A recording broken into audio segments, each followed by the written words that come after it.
two cuts are from the Denver leg. Now we call it a Denver leg because it is basically the boned out haunch muscles from the hind leg of the animal separated into their individual subprimals. The whole primal muscle is the leg, bone in. When you take it one step further, you get the four subprimals, which are your bottom round, your top sirloin, and your inside round. So we have all the muscles encapsulated in these two bags.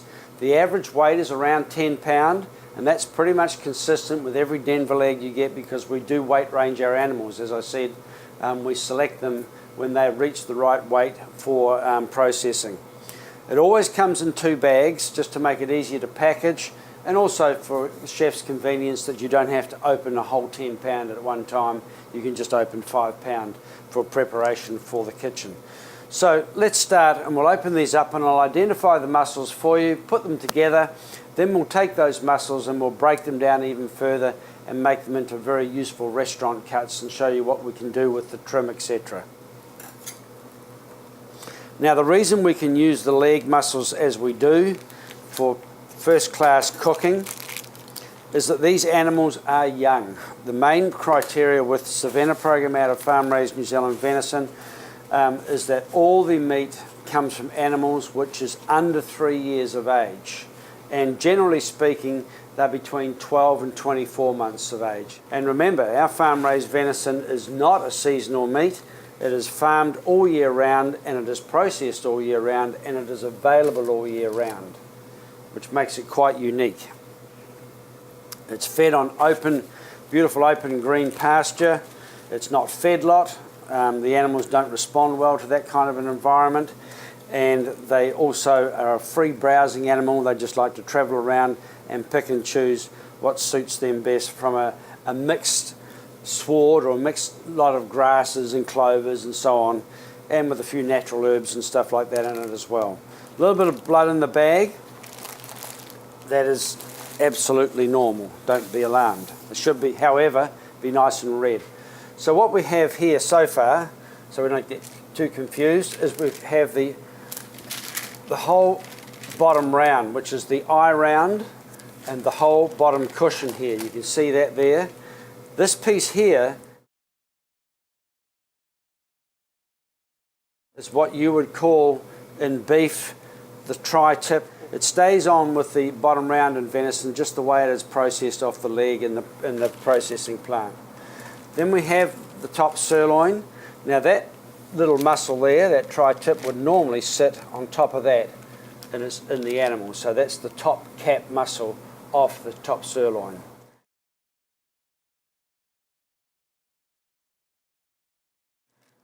This is a little trim muscle, which is just a part that has come out of the knuckle or the inside round, which I'll open up and show you now. So this is the other half of the bag. Again, a little bit of blood. Just squeeze that off.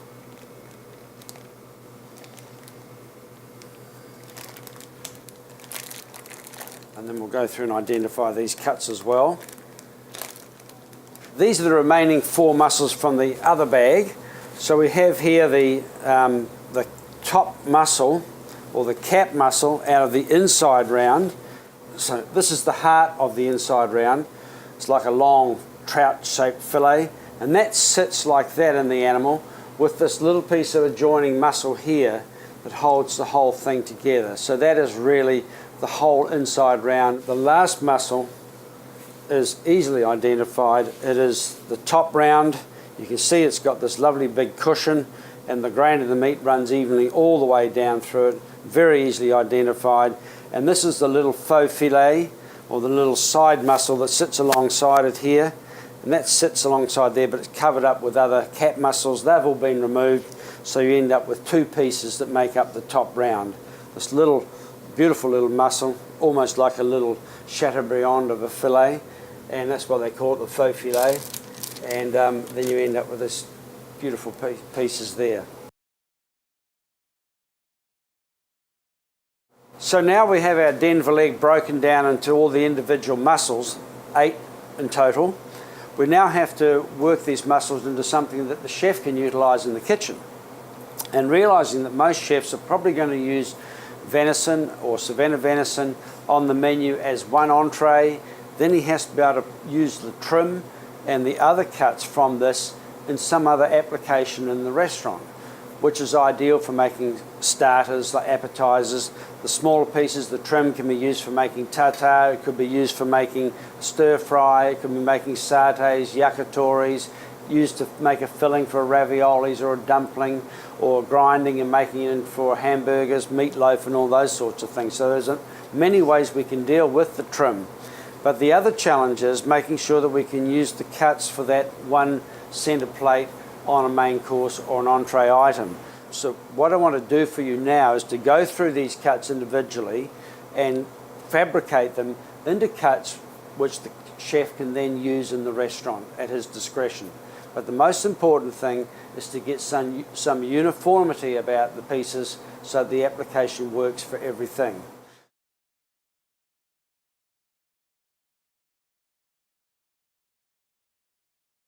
Okay, let's get to work on our bottom round. We'll leave the main cushion to start with and we'll work on this the eye round. Just a little bit of trim on here, just make sure it's been cleaned off. So that is the eye round completely cleaned. As you can see, the grain is quite fine. I'm going to cut it for you in the middle, just to show you that. See how fine that is? And that is a beautiful muscle. And we can cut that into medallions. See, it is soft. My knife is almost falling through that. So it's not as if it is a tough muscle. It's just being a long extender muscle on the leg, you really have to allow it to relax once you've cooked it. But that's a gorgeous piece of meat. So then we'll start with the main cushion. So what I'm going to do is take it up, decide how big you want your tri-tip to be, because you've got an option there. There's almost a natural seam about there. So we just cut that off there, and you've got yourself about a 6-ounce piece of grilling meat, which is absolutely beautiful. You don't have to do anything more to that other than rub it, marinate it, and get it ready to put it on the grill or in the pan. You can see the grain of the muscle runs this way all the way through it, so it's difficult to fabricate. So what I'm going to do is just round up the end, put that in our trim parcel. I'm going to cut it approximately in half. So it's a little bit fatter at one end than the other.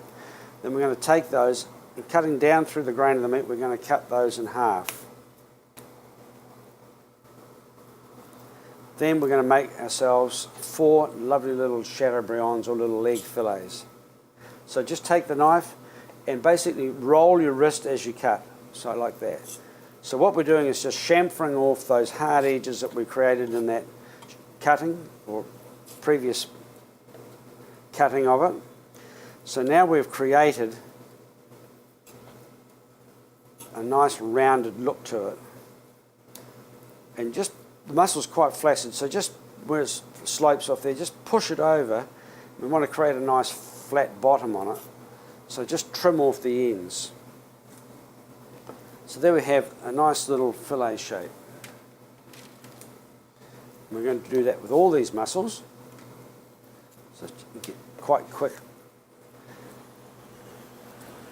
So just roll the knife as you come through them to cut. Push it over. Trim it up so you get a nice flat bottom. Same at that end. If you want to make a larger steak with it, I'll just take one piece here. The flatter side of the muscle, just put it on the bench, cut it in half, and then butterfly it. Just leave a few membranes holding it together.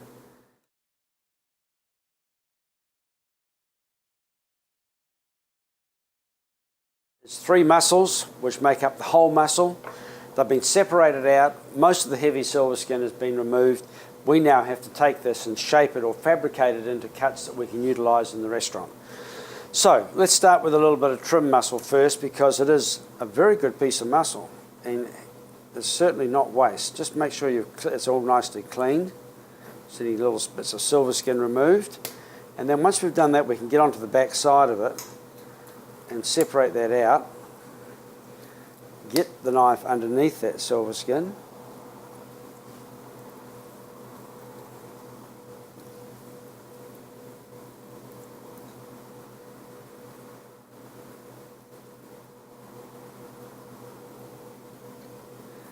And there we have a beautiful little mussel,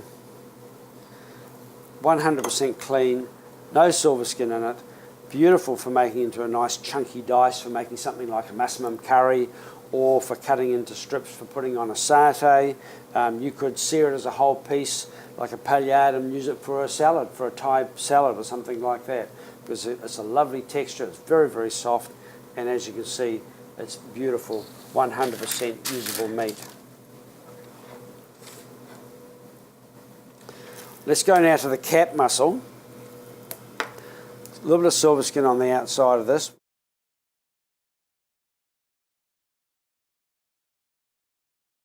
So that's been cleaned. Now we've got pretty much a completely clean mussel. But again, it's a bit of an awkward customer because you can see the grain, it runs at a bit of an angle, and also it runs down to nothing. So you've got this thin wedge at the end, which is a bit of a pain to deal with. But there is a way through it. So look at the mussel, put it on the bench, flat side down, and you can see roughly where it's in the middle, and we're going to cut along the grain, which is pretty unusual in butchery. So we cut that, separate it out, 2 halves. We then roll the knife around that edge, like so. We then take it off where it starts to get a little thin, and then just shape it up and take it off where it gets a little bit thinner again, and we end up with a nice fillet shape. Good lean trim, wonderful for all those applications we've already talked about. It's just the most perfect stir-fry meat. And just where it starts to get a little wedgy or thin again, just block it up, so then you end up with another nice fillet piece like that. That almost looks like an eye fillet, doesn't it, or a boneless loin. The inside eye muscle, rather like a trout shape. Just take that little bit of silver skin off. You can see that's where a lot of the cat muscles have been attached. Just make sure that's been removed.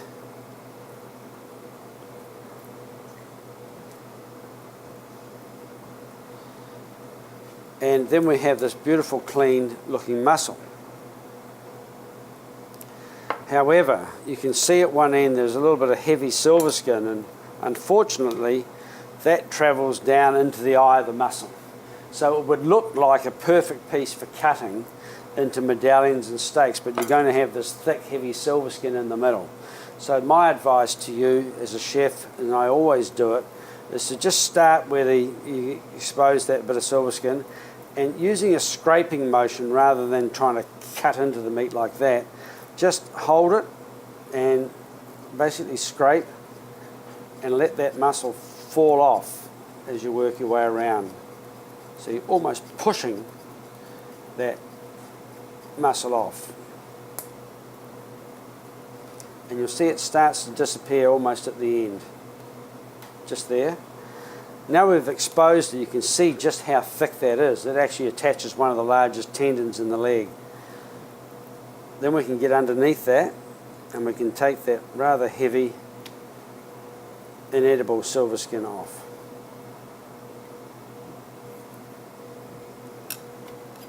Now what to do with the mussel now? Well, 2 options.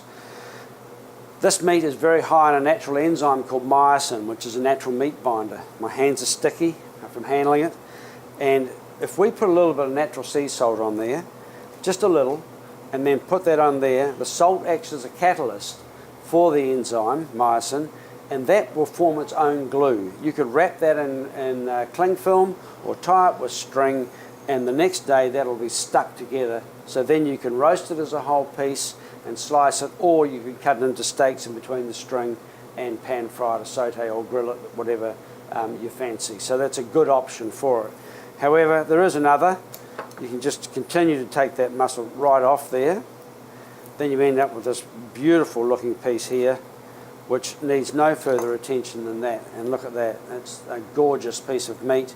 Again, Looks like a fillet from the saddle cut of the animal. And let me tell you, let you into a good secret, this is almost as tender, if not as tender, and eats extremely well. Most chefs will realise that some of the leg cuts have a deeper, more intense flavour than some of the fillets. So that's also a bonus. But this is a beautiful piece of meat. You can see it there. And this little piece here is a smaller type of fillet. It can be utilised whole, sear and slice, as we discussed, for a salad or something like that. Or you can cut that in half and you can butterfly that because it's got that lovely flat side, and that makes the most beautiful leg steak. Or noisette. Chefs like to use a little bit of culinary license where possible. And there you have it. Two beautiful little leg steaks, but I've shown you now how easy it is to use it, and it will always return you a good result from your customers.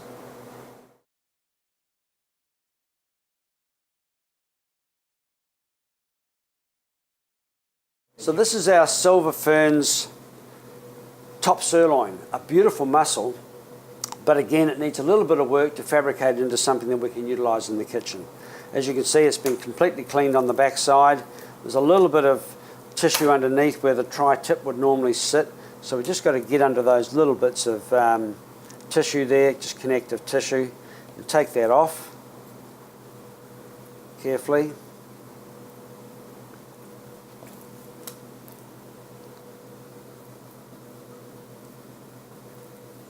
And we can then fabricate that. There's a little nut of muscle there, just a little piece, which I'm going to take off because it's almost like a little olive of meat that sits in the middle there. So a little bit of skin on the back of it. Just keep that for trim because it is a good piece of meat. Now what we've essentially done is exposed this middle bit of silver skin through here. So we want to separate that out. So it's like two lobes that make up this muscle. So take the knife and just use the tip of it and your fingers. So push it apart and follow that silver skin down. You can see that? So I'm following it down, just like that. And just use the knife very delicately. And then we can see we've exposed that silver skin. Then we get underneath that and we've got to trim it out. Now it follows right the way down. There's a little bit of meat on the outside of it. Don't worry about that. We can deal with that later.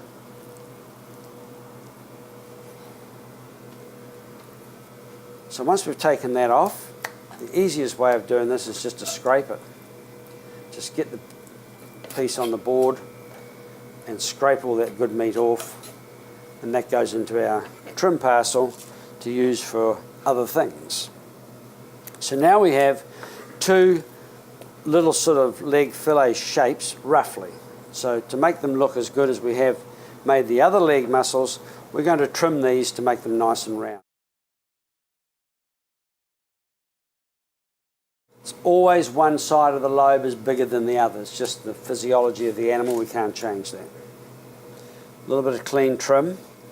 Now this piece, it has a bit of an awkward shape, but the middle heart of it is very good. So I'm just going to take that and round it up, block the end off, take a little bit off there as well, and then you end up with this fabulous little muscle as well, which can then be, as we discussed before, it can be cut into medallions, it can be butterflied into little leg steaks, it can be cooked whole as a little, like a Chateaubriand type, and seared, roasted rare, medium rare, and then sliced to finish for the kitchen. This is good lean trim meat, so no waste absolutely at all. That's a beautiful muscle, very, very soft, as the rump is typically on any animal. So the eating quality is really, really good.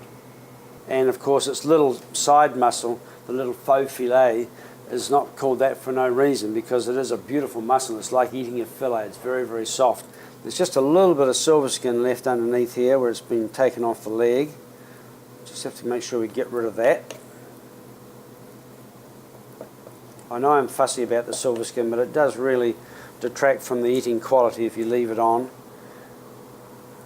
because it is tough. and doesn't break down, especially if you're cooking the meat very quickly and serving it rare to medium rare, which is the optimum, of course. There's no fat in this meat, so the worst thing we can possibly do is overcook it. So this is never going to get broken down, so it really is just so necessary to remove it. That is all I would do to that, and I would use that as a whole piece, sear that, roast it, finish it, rest it, slice it, and you've got a wonderful piece. You could cold smoke that as well. You could cut medallions or little noisettes with it as well. Now, the main cushion, obviously, as I said, we can cut a nice big chunky steak off this, and we'll take one off just to show you. But we don't sell these separated out because we sell the whole leg as a Denver leg. So if we could do that with the whole leg, we can make ourselves a fortune. But we're not about to change the physiology of the animal. So that is just a wonderful leg steak cut from the top round. But what I do, because we've done all the other cuts the same way, is to split that down the middle and then take our thin boning knife, just round at those corners, and with the minimum amount of trim and fuss, we can then create a beautiful leg fillet. Look at that. And do the same with the other piece.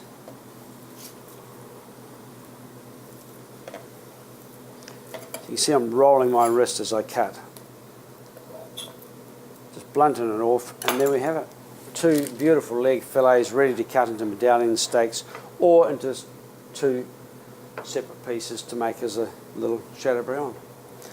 A little bit of trim, 110,000 ways of doing that, so there is no waste at all. There's no trim out on that, apart from that little tiny bit of silver skin off the side muscle, the faux filet. That was all there was. So this is our entire Denver leg, now broken down and fabricated into useful restaurant cuts. So let's just quickly run through them. We have these lovely leg fillets which were created from all the muscles, the top round. This is the steak from the top round. This is the eye round from the bottom round. And we have some nice butterfly steaks cut from some of these fillets as well. A good deal of lean trim meat, which is 100% clean, can be utilised for so many different dishes. So the overall figures balance out pretty much like this. You get about 79–80% yield into these first class cuts, which we can utilise in the pan, on the grill, etc., or in the oven. We end up with about 13% trim, and the balance is good lean trim that's usable, and then the balance is in silver skin and a little bit of tissue that's come off the outside of the muscles.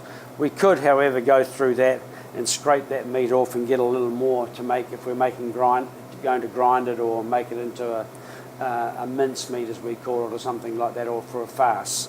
So it's very economical. It yields out extremely well, and as I said at the beginning, these cuts from the leg are from the same young animals that the saddle cuts come from. They're younger than 3 years of age. Generally they're between 12 and 24 months old, so the meat is always going to be very, very tender. And the meat comes in the same denomination pretty much all the time. They weigh around about 10 pounds per Denver leg, so you can still get the same yield every time that you buy one. So there's no inconsistency. Very important.